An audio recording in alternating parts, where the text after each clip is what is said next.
Aux îles de la Madeleine, les changements en matière d'immigration pourraient faire fermer le Tim Hortons.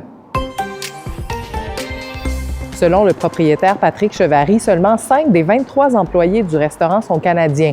Parmi les travailleurs étrangers en poste, 9 Philippins ont un permis de travail qui expire d'ici septembre, après quoi ils seront forcés de quitter le pays, ce qui rendra impossible les opérations de l'entreprise, dit M. Chevary.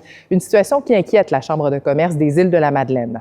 Sur 100 départs à la retraite en ce moment, il y a seulement 35 personnes qui sont là pour les remplacer. Donc, peu importe le salaire, on a des manquements en termes de personnes qui sont prêtes à répondre à l'appel pour les différents cadres d'emploi. Martin Paquette et le propriétaire Patrick Chevary déplorent qu'Ottawa et Québec aient changé les règles en cours de route après avoir fait miroiter à ces travailleurs la possibilité de s'installer au pays à long terme.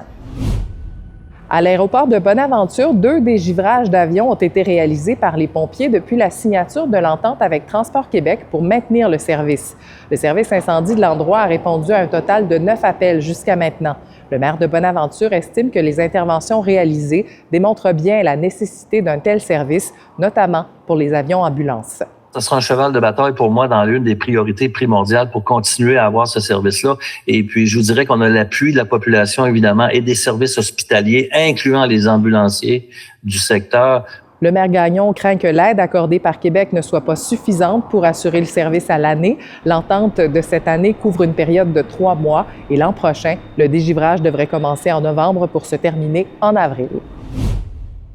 Et les journaux papier sont de retour en force. Les publications gaspésiennes ont ressuscité ces dernières semaines. La Voix gaspésienne en Matanie, le Farillon à Gaspé et l'Avant-Poste est de retour cette semaine dans la Matapédia. On connaît la popularité du vinyle, mais ça atteint aussi maintenant les cassettes audio qu'on avait quand moi j'étais au secondaire.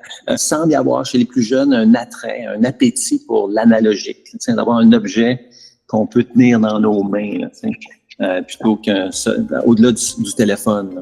Et hier, la direction du journal Le Soir a annoncé le retour d'une édition papier qui couvrira notamment le secteur de la Matapédia à partir du 8 avril. À demain!